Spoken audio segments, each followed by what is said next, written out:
बच्चों अमीन जो है RNH2 that is primary, R2NH secondary और R3N टर्शरी, ठीक है। ये तीन तरह के अमीन हो सकते हैं, प्राइमरी, सेकेंडरी एंड टर्शरी। अगर मैं बॉइलिंग पॉइंट की बात करूं तो बॉइलिंग पॉइंट किसका ज्यादा है, बोलो बॉइलिंग पॉइंट। बस यही गलती सबसे ज्यादा होती है, इसीलिए मैंने आपसे पूछा बेटा। हाँ, आप जनरल तो आपने सही सोचा कि टर्शरी का मास जो है सबसे ज्यादा है, लेकिन बॉइलिंग पॉइंट ना बेटा प्राइमरी का सबसे ज्यादा होता है, टर्शरी का कम होता है। अब कोई बच्चा बताएगा क्यों बॉइलिंग पॉइंट प्राइमरी अमीन का ज्यादा है, बोलो। देखिए बेटा, बॉइलिंग पॉइंट का ये ऑर्डर है 1 degree, then 2 degree, then 3 degree amine. Boiling point का ये ऑर्डर है बेटा। रीजन क्या है, प्राइमरी अमीन में हाइड्रोजन बॉन्डिंग ज्यादा होगी। क्यों? क्योंकि बेटा प्राइमरी अमीन में दो दो H लगे हैं और ऑब्वियसली ये और ये दोनों हाइड्रोजन बॉन्ड में टेक पार्ट करेंगे।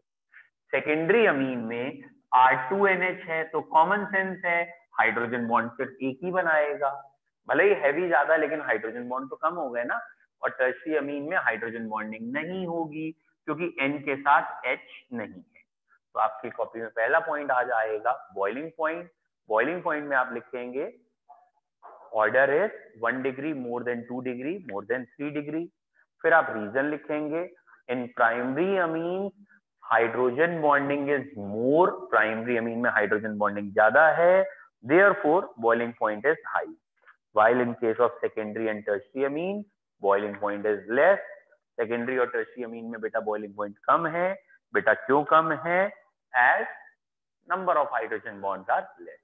या आप कह सकते हैं there is no hydrogen bond in tertiary amine। tertiary amine में बेटा हाइड्रोजन बॉन्ड होता ही नहीं है, there is no hydrogen bond in tertiary amine। ठीक है, अगला पॉइंट बेटा, शुरू के कुछ अमीन्स पानी में सॉल्युबल हैं, जैसे मिथाइल, इथाइल। ऑब्वियसली ये ऑर्गेनिक है तो ऑर्गेनिक में ही ज्यादा घुलेंगे, लेकिन कुछ मेंबर पानी में भी घुल जाते हैं। अब आपको बताने की जरूरत है, क्लियर? वो चीजें पानी में घुलती हैं जो पानी के साथ हाइड्रोजन बॉन्ड बनाती हैं। तो यहाँ ये ग्रुप मौजूद है, ये हाइड्रोजन बॉन्ड वाटर से बना लेगा NH ग्रुप। तो इसीलिए प्राइमरी अमीन पानी में ज्यादा घुलेगी, सेकेंडरी कम, टर्शरी और कम।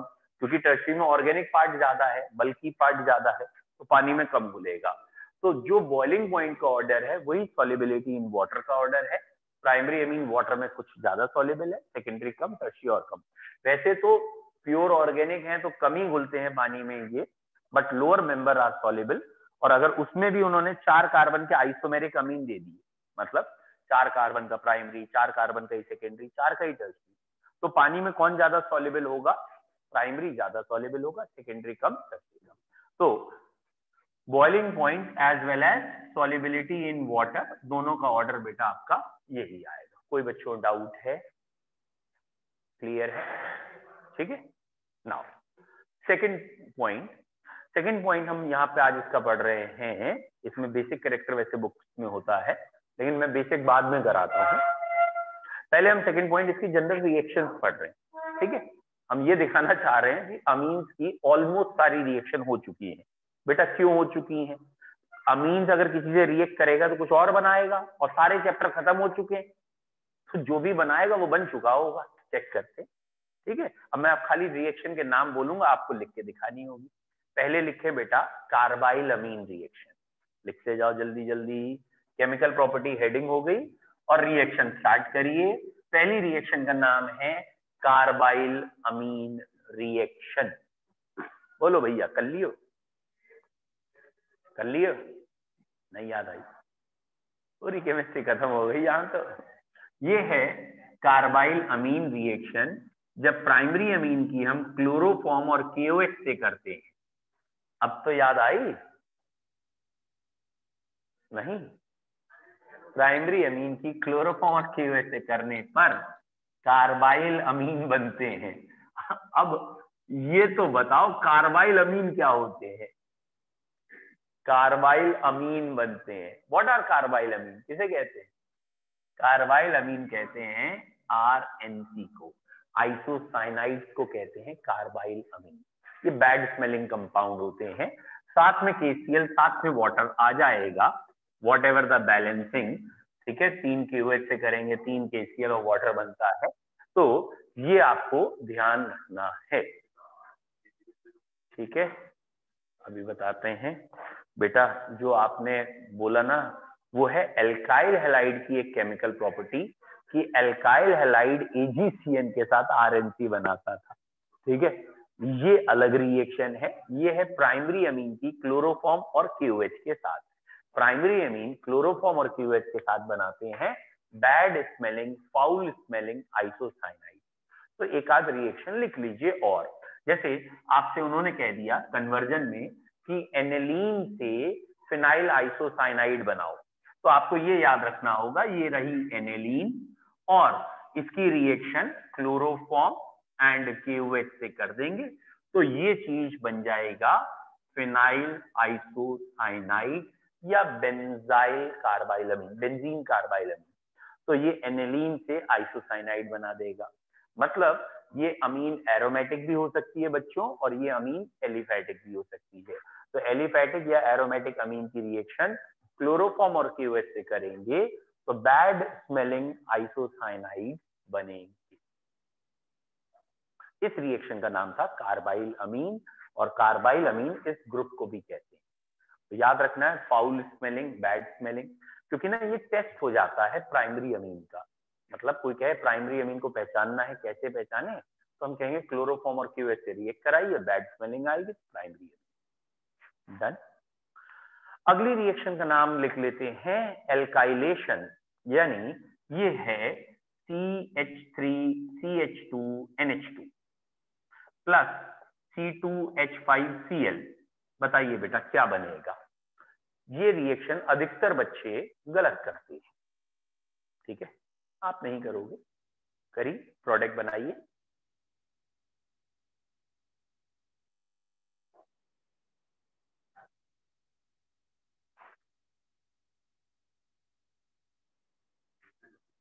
ठीक है, that's the beauty of IUPAC, oh sorry organic chemistry. ये रिएक्शन मैंने कल पढ़ाई आपको, कल, और आज पूछ रहा हूं तो नहीं आ रही आपको, जबकि it is the easiest reaction, बस मैंने नाम बदल के बोला है। क्या बनेगा बेटा बताओ? C2H5, वो तो लिखा ही है पहले से, ये C2H5NH2 तो लिखा है। हाँ बेटा बोल बेटा।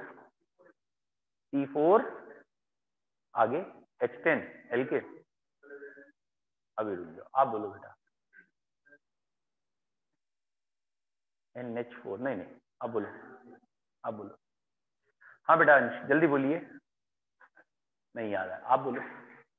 अब ये देखो, ये रिएक्शन तुम सबको आती है, सबको, एक भी जवाब नहीं दे पा रहे, सबको आती है। पता है ये क्या है? ये हॉफमैन अमोनोलिसिस है जो कल पढ़ा है। हॉफमैन अमोनोलिसिस में क्या था? एल्काइल हैलाइड की अमोनिया से करें तो प्राइमरी अमीन बनता है, वो प्राइमरी अमीन फिर एल्काइल हैलाइड से रिएक्ट करके सेकेंडरी अमीन बनाता है, फिर टर्शरी अमीन बनाता है, फिर सॉल्ट बनाता है। वही तो है, मैंने खाली वर्ड बदल के कह दिया एल्काइलेशन, और आधे से ज्यादा का दिमाग खराब हो गया। ये H निकल गया, ये Cl निकल गया, और ये C2H5NH C2H5 बनेगा, सेकेंडरी अमीन बनेगा। ये हॉफमैन अमोनोलिसिस का सेकंड स्टेप पूछ लिया। हॉफमैन अमोनोलिसिस में आपने फर्स्ट स्टेप में पढ़ा था एल्काइल हैलाइड की अमोनिया से करें तो पहले प्राइमरी अमीन बनता है, और फिर सेकंड स्टेप में सेकेंडरी, फिर टर्शरी। आज मैंने डायरेक्ट पूछ लिया सेकंड स्टेप, पहला स्टेप बताया नहीं, सेकंड पूछ लिया, और हेडिंग करके पूछा है एल्काइलेशन। तो what is the meaning of alkylation? एक H हट के एल्काइल आना एल्काइलेशन होता है। तो ये वाला H हटेगा, एल्काइल ग्रुप आके जुड़ेगा, that is alkylation. Secondary amine बनेगी भाई, पढ़ चुकी हो, ठीक है। अगली रिएक्शन का नाम लिखें एसाइलेशन। अब उम्मीद है आप जल्दी कर लेंगे। एसाइलेशन, और मैं एसाइलेशन सिंपल तरीके से ही कराता हूं, और आप चाहो तो एनसीईआरटी के थोड़ा सा कॉम्प्लेक्स तरीका है उससे करो, लेकिन आंसर सेम है बेटा। ये है एसाइलेशन, C2H5NH2 प्लस CH3COCl, ठीक है। CH3COCl, बताइए बेटा क्या आएगा। तो जैसे एल्काइलेशन में एल्काइल ग्रुप जाके जुड़ा था H की जगह, अब एसाइलेशन में ये H और Cl हटा दें, और H और Cl हटाने के बाद CH3CO यानी यहां से ये ग्रुप, और अब NH से ये ग्रुप जुड़ा है, और ये डेरिवेटिव कहलाता है N, क्योंकि इस बारी एल्काइल में 2 कार्बन है इथाइल और 2 कार्बन का अमाइड है, तो इथेन अमाइड, इसका नाम आ गया N ethyl ethane amide. HCl अलग कर दीजिएगा, N इथाइल इथेन अमाइड आएगा। तो ये हो गया बेटा इसका एसाइलेशन। अच्छा, एनसीईआरटी ने थोड़ा सा इसका ना कॉम्प्लेक्स मैकेनिज्म दे रखा है, मतलब हम तो बहुत सिंपल तरीके से किए हैं, क्या कि हमने तो कह दिया कि ये दोनों हटा दीजिए, ठीक है। और एनसीईआरटी क्या कह रही है, एनसीईआरटी कह रही है कि पहले इस रिएक्शन में एडिशन करिए फिर एलिमिनेशन करिए, ठीक है। मैं एनसीईआरटी का तरीका जरूर बता दे रहा हूं, आंसर सेम आता है लेकिन थोड़ा सा उन्होंने इंटरमीडिएट टेढ़ा बना के दिखाया है। देखो कैसे, इसी रिएक्शन में एनसीईआरटी ये कह रही है कि CH3CCl, यहां तक तो वो कह रहा है कुछ नहीं करेंगे, और वो कह रहे हैं ये जो O है ये डबल बॉन्ड से सिंगल बॉन्ड हो जाता है, यानी O के इलेक्ट्रॉन कहां चले गए, यहां, ठीक है, डबल बॉन्ड से सिंगल बॉन्ड। और वो कह रहे हैं ये जो C2H5NH2 है ना, तो ये C2H5NH और H में टूट जाता है, C2H5NH और H में, ठीक है। तो ये मुझे ऐसे लिखना चाहिए कि यहां आ जाएगा H और ये C2H5NH, ये भी टूट गया, यहाँ प्लस यहाँ माइनस आ गया। तो एनसीईआरटी क्या कह रही है, ये उल्टे चार्ज जोड़ दो, ये यहां ले जाके जोड़ दोगे, ये यहां ले जाके जोड़ दोगे, ठीक है। समझ में आया, समझ में आया।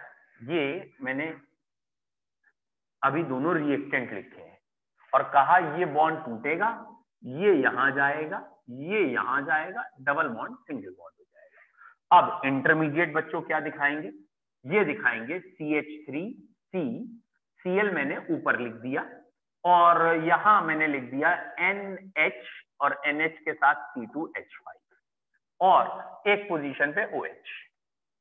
तो बच्चों आपको दिख गया क्या, एक ही कार्बन पे 2 ग्रुप आ गए लोन पेयर वाले आ गए, और H भी लगा है तो अनस्टेबल है।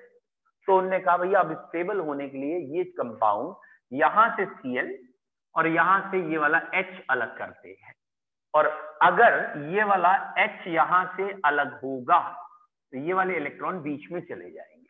जरा करके देखिए क्या हुआ, CH3C double bond O NH C2H5 बना, तो यही जो हमने बनाया। बस इन्होंने एक कॉम्प्लेक्स मैकेनिज्म दे दिया है कि यहाँ पे डबल बॉन्ड पे अटैच होता है फिर अलग होता है। तो ये एक इंटरमीडिएट टाइप का जो बना है, जो अनस्टेबल है, ये थोड़ा सा एनसीईआरटी में अलग दिया है, तो मैंने आपको बता दिया। बोलो क्लियर। तो पहली रिएक्शन हमने आज कौन सी पढ़ी, कार्बाइलमीन। दूसरी रिएक्शन कौन सी पढ़ी, एल्काइलेशन। तीसरी कौन सी पढ़ी, एसाइलेशन। तीनों में कोई डाउट। चौथी रिएक्शन लिखें बेटा, रिएक्शन विद नाइट्रस एसिड। ये इसकी सबसे इंपॉर्टेंट रिएक्शन मानी जाती है अमीन चैप्टर में, reaction with nitrous acid. Next reaction बेटा, रिएक्शन विद नाइट्रस एसिड, ठीक है।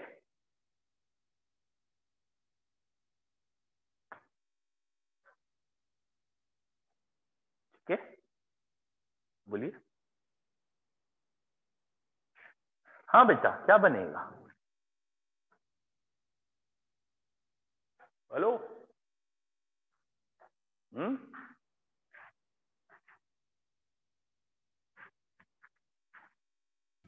Sir diazonium salt. बेटा डायज़ोनियम सॉल्ट बनता है जब एरोमेटिक हो, और जब तक एरोमेटिक नहीं है तो, और उसमें भी डायज़ोनियम सॉल्ट में कंडीशन थी एट 0 to 5। अभी तो मैं जनरल पूछा है, नहीं याद आया ना बाकियों को। मैंने कहा था ये रिएक्शन बहुत इंपॉर्टेंट है कन्वर्जेंस में भी और वैसे भी, और अभी कल ही परसों पढ़ी, अल्कोहल्स बनते हैं, प्राइमरी अमीन जब HNO2 से रिएक्ट करता है, जो कि यूजुअली हमें NaNO2 एंड HCl से मिला है ना। और ये भी तरीके से याद कराता हूं जबकि मैं कि HNO2 को ऐसे याद रखना चाहिए, ऐसे ब्रेक करके, और ये कहते हैं अल्कोहल, साथ में N2, साथ में वाटर, ये बनेगा। तो इस रिएक्शन में बहुत सारे पॉइंट है, लगभग 4 या 5 पॉइंट हैं इस रिएक्शन में बच्चे। पहला पॉइंट इसका ये है कि प्राइमरी एलिफेटिक अमीन गिव्स, प्राइमरी एलिफेटिक अमीन जब ये रिएक्शन करेंगे, प्राइमरी एलिफेटिक अमीन गिव्स अल्कोहल। अगर प्राइमरी एलिफेटिक अमीन होगा तो क्या बनेगा? अल्कोहल। याद आया? तो प्राइमरी एलिफेटिक अमीन गिव्स अल्कोहल। लिख लिया है? एक एग्जाम्पल भी लिख लीजिए चाहे तो, कोई भी, ठीक है। लेकिन बोलो, प्राइमरी एलिफेटिक अमीन गिव्स अल्कोहल। लेकिन अगर मिथाइल अमीन आपने लिया है, एक्चुअली मिथाइल अल्कोहल ना वाटर से ज्यादा एसिडिक है, और अगर वो वाटर से ज्यादा एसिडिक है तो थोड़ा सा प्रोडक्ट में चेंज हो जाता है, रिएक्शन दोबारा हो जाती है। तो अगर मिथाइल अमीन आपने लिया है तो मेजर आंसर होता है डाई मिथाइल ईथर, दोबारा रिएक्शन होने की वजह से, एंड मिथाइल नाइट्राइट, ये मेजर आंसर होते हैं। तो ऐसा नहीं कह रहा हूं कि मिथाइल अल्कोहल नहीं बनेगा, बनेगा, लेकिन मिथाइल अमीन में मेजर आंसर होता है dimethyl ether and methyl nitrite. और रीजन कहते हैं methyl amine is more acidic than water. तो अगर मोर एसिडिक है तो फिर रिएक्शन आगे कर सकता है। तो मिथाइल अल्कोहल में डाई मिथाइल ईथर और methyl nitrite is the major answer. हाँ, मिथाइल अल्कोहल भी बनता है, अगर आप कभी अल्कोहल बनाएंगे तो ठीक है वो भी बनेगा, लेकिन मेन ये बनेगा। तो इसमें नोट का पहला पॉइंट आ गया कि मिथाइल अमीन से major dimethyl ether and methyl nitrite. बच्चों नोट का दूसरा पॉइंट कह लो या ये कहो कि अगर एरोमेटिक अमीन हुई, एरोमेटिक 1 डिग्री अमीन हुई, तो इस रिएक्शन को हम डाइजोटाइजेशन कहते हैं at low temperature, ice cold condition, ऐसे कोई वर्ड लिखे होंगे और डाइजोनियम सॉल्ट बनेगा। इसी रिएक्शन को डाइजोटाइजेशन कहते हैं एट लो टेम्परेचर। अब क्वेश्चन आता है एलिफेटिक में क्यों नहीं हुआ डाइजोटाइजेशन? तो उसका आंसर है एरोमेटिक में ये डाइजोनियम सॉल्ट रेजोनेंस की वजह से स्टेबल है, जबकि एलिफेटिक केमिस्ट्री में ऐसी कोई भी रेजोनेंस नहीं होती। याद आया? ठीक।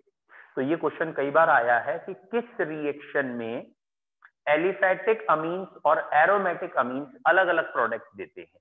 आंसर यही टिक होता है कंपटीशन में या 12th स्टैंडर्ड में कि रिएक्शन विद नाइट्रस एसिड में एलिफेटिक और एरोमेटिक में अलग अलग प्रोडक्ट है। नेक्स्ट, अगर यही सेकेंडरी अमीन होती R2NH और उसकी नाइट्रस एसिड से रिएक्शन कहते, तो सेकेंडरी अमीन में ये वाटर निकलने के बाद ये कंपाउंड बनता है। बच्चों इस चीज को केमिस्ट्री में कहते हैं nitroso group, nitroso group.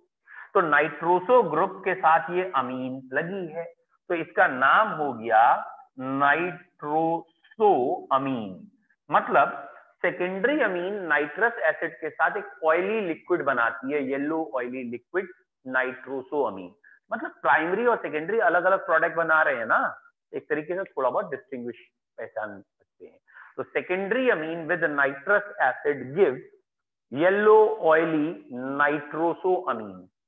Secondary amine with nitrous acid gives, secondary amine with nitrous acid gives yellow oily nitroso amine, yellow oily nitroso Amin.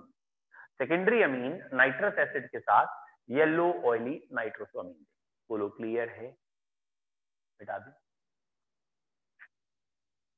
Next, अगली रिएक्शन बेटा आप लिखें, reaction with benzene sulphonic acid, reaction with benzene sulphonic acid, BSA, benzene sulphonic acid.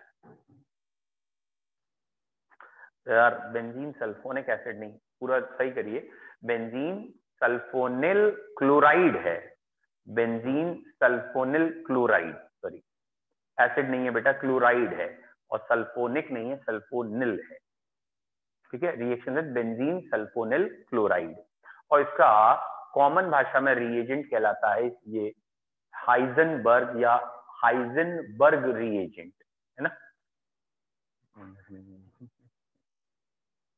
ठीक है। Reaction with benzene sulphonyl chloride, ठीक है। और इसे मैं स्पेलिंग गलत बोल दे रहा हूँ, हाइजेनबर्ग गलत है, वो नाम है इसका हिंसबर्ग, HINSBERG, हिंसबर्ग रिएजेंट, ठीक है। सही कर लो, गलत बोल गया मैं, सॉरी। इसको कहते हैं हिंसबर्ग रिएजेंट। तो ये जो हिंसबर्ग रिएजेंट है, याद रखना आसान है, हिंसबर्ग रिएजेंट, बी आ रहा है ना, बी, हिंसबर्ग में बी आ रहा है स्पेलिंग में, बी फॉर BSC, इन्होंने BSC कर रखी थी। What is BSC? Benzene sulphonyl chloride, ठीक है। तो BSC कर रखी थी, बेंजीन सल्फोनिल क्लोराइड से रिएक्शन है, जरा ध्यान से देखो क्या है। ये है हमारे पास C6H5SO2Cl, ये क्या हो गया बच्चों? बेंजीन सल्फोनिल क्लोराइड, ठीक। और इसकी रिएक्शन मैंने कर दी है RNH2 से, विच इज 1 डिग्री अमीन। आपको करा चुका हूं 2 रिएक्शन, तो समझ में आनी चाहिए कि ये वही एल्काइलेशन और एसाइलेशन जैसी रिएक्शन है। ये एसिड का क्लोराइड है, तो Cl और H निकाल दो बेटा। जब तुम Cl और H निकालोगे तो ये चीज आपको मिलेगी यहां पे, और इस कंपाउंड को आप कहोगे नाइट्रोजन से एल्काइल है, और ये सल्फोनिक एसिड का अमाइड है, तो सल्फोनामाइड बना है, सल्फोनिक एसिड का अमाइड सल्फोनामाइड। तो बेंजीन सल्फोनिक एसिड की जब प्राइमरी अमीन से रिएक्शन करते हैं तो बच्चों क्या बनता है? सल्फोनामाइड या एनएल्काइल सल्फोनामाइड, ठीक है। अब जरा ध्यान से देखना, इस सल्फोनामाइड में यहां H लगा है, ठीक है, तो ये NaOH में जाके घुल जाता है, H लगा है क्योंकि ये एसिडिक हाइड्रोजन है, तो ये NaOH से रिएक्शन करता है। मैं नीचे लिख दे रहा हूं कैमरे की वजह से, आप सामने ही लिखेंगे, और ये बनेगा C6H5SO2N.NaR, मतलब NaOH में घुल जाता है, बस। इसका याद क्या रखना है? It dissolves in NaOH। बच्चों ये जो हिंसबर्ग रिएजेंट है, इसका नाम क्यों दिया हमने भाई? इससे हम डिस्टिंग्विश करते हैं 1 डिग्री, 2 डिग्री, 3 डिग्री अमीन में। तो क्वेश्चन आता है जब मिथाइल अमीन और डाइमिथाइल अमीन में अंतर करो तो हम कहते हैं हिंसबर्ग रिएजेंट से अंतर करेंगे। और हिंसबर्ग रिएजेंट से कैसे अंतर करेंगे कि प्राइमरी अमीन पहले रिएक्ट करेगा और फिर जो कंपाउंड बनेगा वो NaOH में घुल भी जाएगा, ठीक है। ठीक है बेटा, मैं इसी में कर दे रहा हूं, आप दोबारा लिखना। सेकेंडरी अमीन जब हम लेंगे तो बेटा ये हो गया सेकेंडरी अमीन। बोर्ड पे देखो एक बारी क्या कहना चाह रहे हैं सेकेंडरी अमीन, R2NH। अब भाई एक ही H है इसके पास, तो अब वो H यहाँ हट चुका है, यहाँ वो H हट चुका है, तो क्या ये NaOH में अब डिसॉल्व होगा? नहीं होगा। अब ये कहलाएगा क्या? N, dialkyl sulphonamide. N dialkyl sulphonamide NaOH से रिएक्शन नहीं करेगा। यानी सेकेंडरी अमीन एक बारी रिएक्शन तो कर लेंगे, एक प्रोडक्ट बना देंगे, लेकिन वो जो प्रोडक्ट बनेगा वो NaOH में नहीं डिसॉल्व होगा। तो सेकेंडरी अमीन से जो प्रोडक्ट बनता है वो NaOH में डिसॉल्व नहीं होता। बोलो बेटा क्लियर? ठीक। अब बच्चों जरा सोचो, टर्शरी अमीन रिएक्ट ही नहीं करेगा। वेरी गुड, ये है बेटा 3 डिग्री अमीन, R3N, या H ही नहीं है तो ये रिएक्शन नहीं होगी। तो आप यहां याद रख सकते हैं, ठीक है, यहाँ क्या याद रख सकते हैं, हाइजेनबर्ग रिएजेंट ने क्या की थी, हिंसबर्ग रिएजेंट ने बीएससी की थी, ठीक है, हिंसबर्ग। यहाँ मैंने कहा पहले याद रखना है बीएससी, और बीएससी 3 साल की होती है ना, पहले साल में इनकी सेकंड डिवीजन आई, फिर फर्स्ट आई, फिर फेल ही हो गए। Is it clear? 210। What is 210? Primary वाली जो है वो 2 बारी, मतलब एक बारी रिएक्ट एक बारी डिसॉल्व, 2 रिएक्शन। सेकेंडरी में एक ही, खाली react, do not dissolve. Tertiary में रिएक्शन ही नहीं। तो हिजेनबर्ग रिएजेंट या हिंसबर्ग रिएजेंट में एक तो बेंजीन सल्फोनिल क्लोराइड याद रखना है, और एक याद रखना है 210, ठीक है, तो पॉइंट करके लिख लीजिएगा। It is used to distinguish, Hinsberg reagent is used to distinguish between 1 degree, 2 degree, 3 degree amine. It is used to distinguish 1 degree, 2 degree, 3 degree amine. ठीक है, बोलो बच्चों, क्लियर है? ठीक, अगला है एनिलीन की कुछ रिएक्शन, एरोमेटिक अमीन में एनिलीन की रिएक्शन। ठीक है, ये है बेटा हमारे पास एनिलीन, और एनिलीन की अब हमें केमिकल प्रॉपर्टीज, ऑब्वियसली एनिलीन से हमें ऑर्थो और पैरा पे रिएक्शन देखनी है। क्यों ऑर्थो और पैरा कहा? क्योंकि आपको याद होगा मैंने प्लस एम में O नेगेटिव सबसे आगे होता है, फिर NH2 होता है, फिर NHR होता है, फिर OH एंड सो ऑन। तो भैया NH2 जो यहाँ लगा है ये प्लस एम है, तो हेडिंग हो गई electrophilic substitution reaction, electrophilic substitution reaction on benzene ring या of benzene ring, electrophilic substitution reaction of benzene ring. बच्चों पहला पॉइंट क्या लिखेंगे? पहला पॉइंट हमारा वही रहेगा, NH2 group has very high plus M effect. NH2 group का plus M almost highest level का है। NH2 group has very high plus M effect, ठीक है। Therefore, it is ortho and para directing। ये हम कहानी पिछली बार लिख चुके हैं। प्लस एम करता क्या है? ऑर्थो और पैरा पे इलेक्ट्रॉन बढ़ा देता है, और बेटा अगर ऑर्थो और पैरा पे इलेक्ट्रॉन बढ़ा रहा है तो इलेक्ट्रोफाइल तो वहीं आके सब्स्टिट्यूट करेगा। तो ऑर्थो एंड पैरा डायरेक्टिंग है एंड हाईली एक्टिवेटिंग, मतलब रिएक्शन बहुत तेजी से होगी, वेरी फास्ट। तो it is ortho and para directing and highly activating group. So NH2 group is ortho and para directing and highly activating group। बोलो clear है? ठीक, अब इसमें जैसे फिनॉल में अगर याद हो, पहला आपने रिएक्शन क्या पढ़ी थी? हेलोजिनेशन, फिर नाइट्रेशन, है ना, सल्फोनेशन। फ्रिजिल क्राफ्ट नहीं हुई थी क्योंकि लोन पेयर इसके जो थे वो AlCl3 से रिएक्ट कर रहे थे। ऐसे ही यहाँ पे भी वही 2-3 रिएक्शन है। तो पहली रिएक्शन वहीं की तरह, पहला आप लिख लीजिए बेटा हेलोजिनेशन।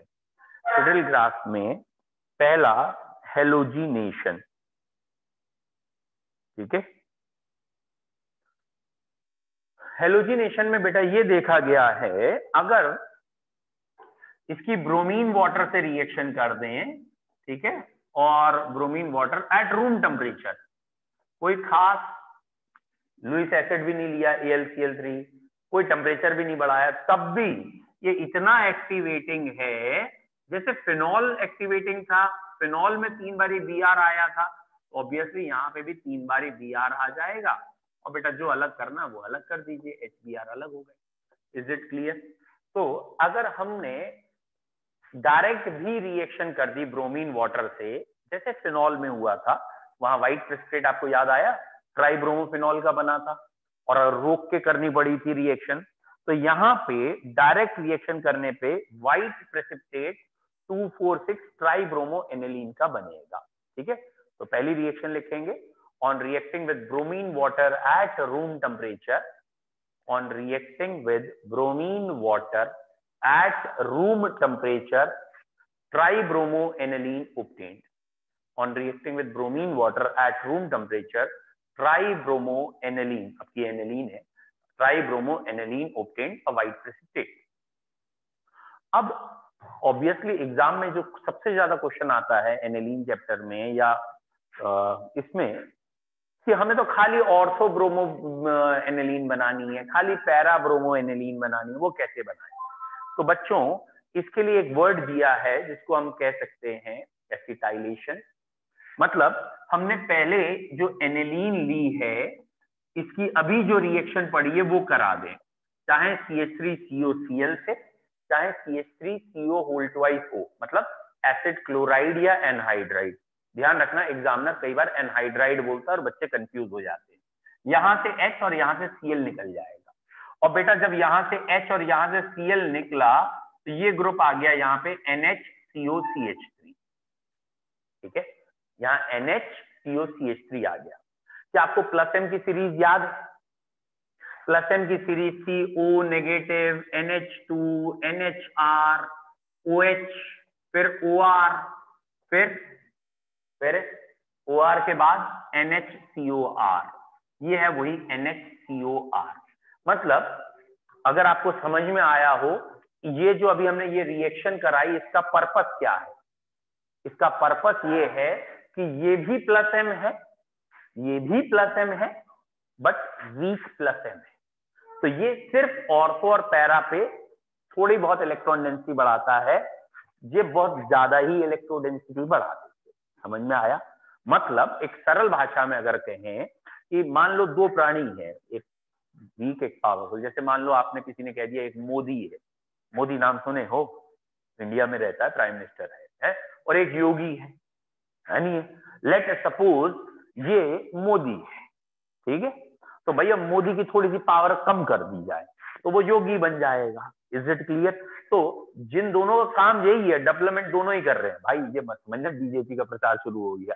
मतलब हम केमिस्ट्री के हिसाब से कह रहे हैं कि ये ऑर्थो और पैरा पे ही है, क्योंकि आजकल ना बीजेपी से लोग बड़े नाराज हैं, खासतौर किसान और ये सब ना, तो वो कहेंगे लियो, हम तो सोचते थे ये न्यूट्रल है, ये भी बीजेपी वाले निकले। भैया हमारा डेवलपमेंट का मतलब सिर्फ ये है कि नेगेटिव चार्ज डेवलप हो रहा था, है ना? कोई किसान विसान वाली बात नहीं कर रहा हूं मैं। तो ये जो भाई था ये बहुत ज्यादा डेवलपमेंट कर रहा था, इलेक्ट्रॉन बहुत बढ़ा रहा था। ये दूसरा गंजा आया, इनने थोड़ा कम बढ़ा, ये भी इलेक्ट्रॉन बढ़ा रहा है गंजा भी, लेकिन थोड़ा कम बढ़ा रहा है। Is it clear? तो ये इलेक्ट्रॉन डेंसिटी कम बढ़ाएगा, तो ये एक तरीके से प्रोटेक्शन भी कहलाता है इसका। और अब इसके बाद अगले स्टेप में क्या करना है?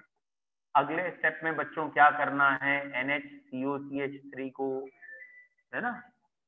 क्या है तुम्हारा फोन बोल रहा है? ठीक है, कोई बात नहीं। इसकी रिएक्शन अब ब्रोमीन वाटर से करा दो। अब अगर इसकी ब्रोमीन वाटर से कराओगे या ब्रोमीन इन FeCl3 से कराओगे तो ये ऑर्थो पे ब्रोमीन, है ना, और पैरा पे ब्रोमीन का मिक्सचर मिल जाएगा। अब बच्चों ये मिलेगा ऑर्थो ब्रोमो और पैरा ब्रोमो का मिक्सचर। और ऑर्थो और पैरा ब्रोमो के मिक्सचर बनने के बाद, ठीक है बेटा, ऑर्थो और पैरा ब्रोमो के मिक्सचर बनने के बाद क्या करें? हाइड्रोलिसिस करा दें, पानी डाल दें। और अगर इसको जब हम पानी डाल देंगे तो फिर क्या हो जाएगा? ये ग्रुप हट के वापस, ये ग्रुप हट जाएगा और वापस क्या बन जाएगी? ये एनिलीन। तो ऑर्थो और पैरा का मिक्सचर मिल जाएगा। ठीक है, तो अगले स्टेप में हाइड्रोलिसिस, और फिर आप कहेंगे ऑर्थो और पैरा का मिक्सचर। ऑब्वियसली पैरा ज्यादा बनेगा। पैरा क्यों ज्यादा बनेगा? क्योंकि ये वाला ग्रुप है तो -I भी, है ना, और -I पैरा पे ज्यादा प्रोडक्ट बनवाते हैं ऑर्थो से। तो अगले स्टेप में हाइड्रोलिसिस, हाइड्रोलिसिस के बाद ये बन गया बेटा NH2, और यहां आ गया एक बारी ऑर्थो पे Br और एक बारी पैरा पे Br, पैरा वाला ज्यादा। और इस चीज को आप कह सकते हो बेटा कंट्रोल्ड रिएक्शन।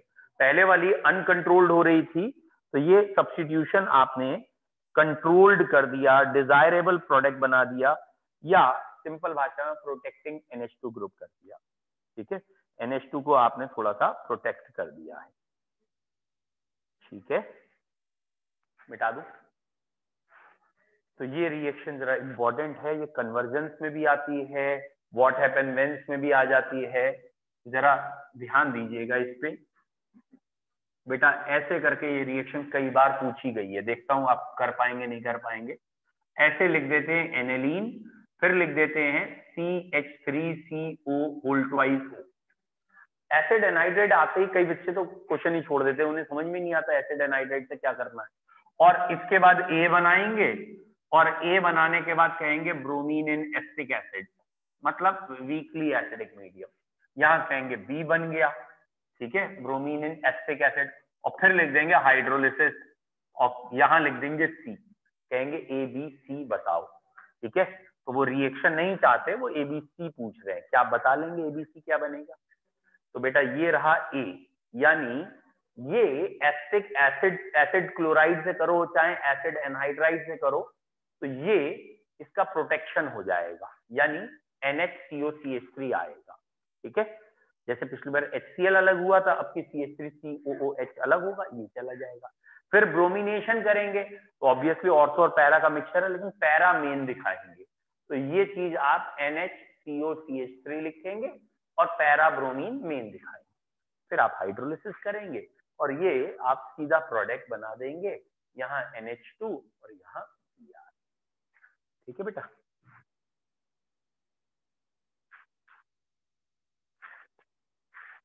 बेटा next reaction is also very important, बेटाऊ नाइट्रेशन।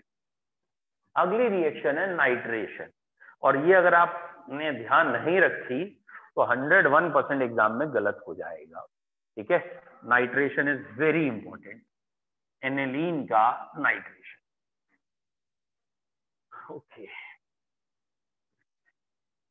ठीक है बच्चों। एनिलीन का नाइट्रेशन कंसंट्रेटेड H2SO4 और HNO3 की प्रेजेंस में किया गया, तो क्या क्या प्रोडक्ट बने या फिर प्रोटेक्ट करके करेंगे। ये रहा एनिलीन, एक मिनट, ये हमने लिया नाइट्रेशन HNO3 एंड H2SO4, तो नाइट्रेशन होगा बेटा, क्या क्या आएगा बताइए। हाँ, मैंने इसीलिए तो क्वेश्चन तुम्हें दे के छोड़ दिया, क्या क्या बनेगा, ठीक है। यहाँ पे ये एनिलीन है और इस पे NO2 ग्रुप आएगा, पैरा पोजीशन पे NO2 आएगा, मेटा पे भी आएगा और ऑर्थो पे भी आएगा। और कमाल की बात देखो कि पैरा पे बन रहा है 51%, मेटा बन रहा है 47%, ऑर्थो बन रहा है मात्र 2%, ठीक है। तो इस रिएक्शन में पैरा वाले के बाद दूसरे नंबर पे मेटा है, ऑर्थो कम है। ऑब्वियसली क्वेश्चन यही आएगा ना, ठीक है।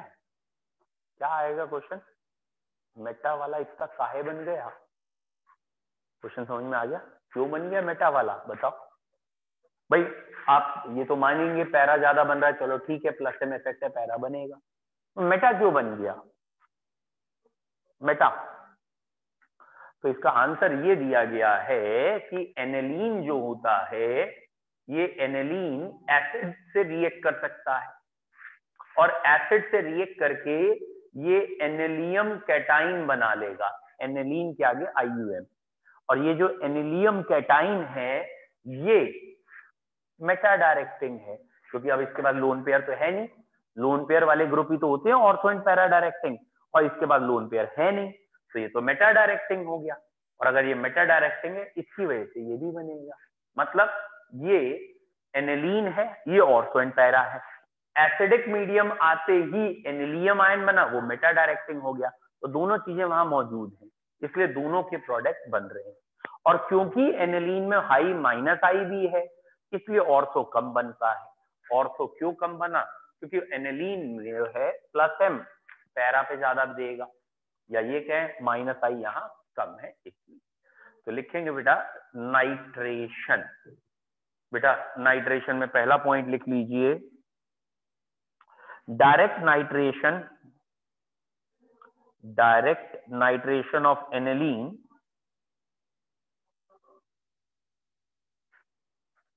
ठीक है, डायरेक्ट नाइट्रेशन ऑफ एनिलीन, ठीक है, में ऑक्सीडाइज इट, ये इसको ऑक्सीडाइज कर देगी, मतलब तहस नहस करके खत्म कर देगी, डायरेक्ट नाइट्रेशन अगर करेगी, ठीक है, में oxidise it along with nitro derivative. कुछ नाइट्रो डेरिवेटिव बन जाएंगे और ये एनिलीन पूरी तरीके से खत्म भी हो जाएगी ऑक्सीडाइज होने के बाद। ठीक है, अगला point, in strongly acidic medium, in strongly acidic medium aniline is protonated to form, in strongly acidic medium aniline is protonated to form anilium cation. Aniline is protonated to form anilium ion, anilium ion,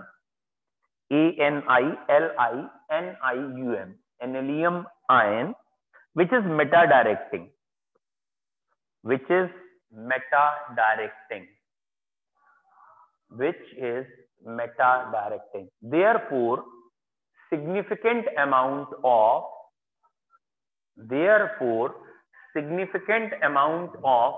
meta products also obtained. Significant amount of meta products also obtained.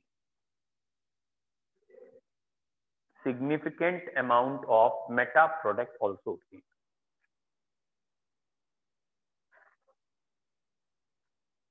ठीक है, लिख लिया आप लोगों ने।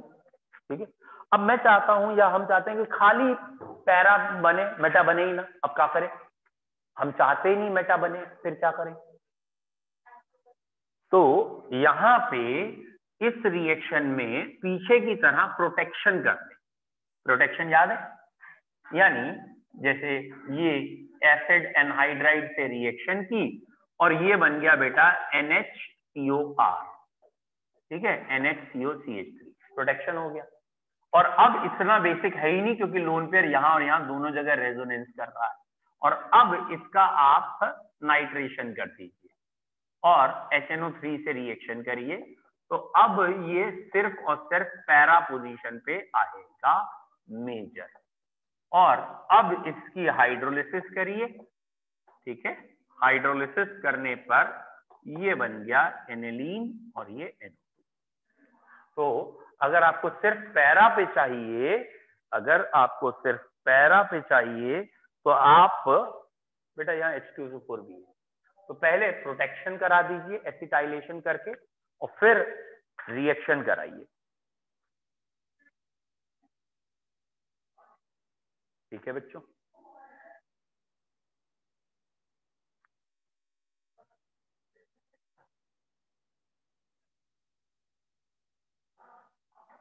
बेटा क्योंकि ये चैप्टर थोड़ा सा फास्ट हुआ है तो ऐसा कर ले रहे हैं, हम एक टेस्ट ले लेते हैं जिससे कि आप ये दोनों चैप्टर ठीक से पढ़ लेंगे। ठीक है, तो एल्डिहाइड, कीटोन और अमीन्स का टेस्ट होगा आपका। ठीक है, बिना बताए हो जाएगा, क्योंकि अभी तो ये खत्म ही नहीं हुआ है, अभी ये पहले खत्म करेंगे, कल पहले और पढ़ते हैं इसमें। इसमें अभी बेसिक कैरेक्टर बचा है, सल्फोनेशन बचा है, डाइजोनियम सॉल्ट बचा है। तो ये तीन चीजें पढ़ने के बाद ये खत्म होगा।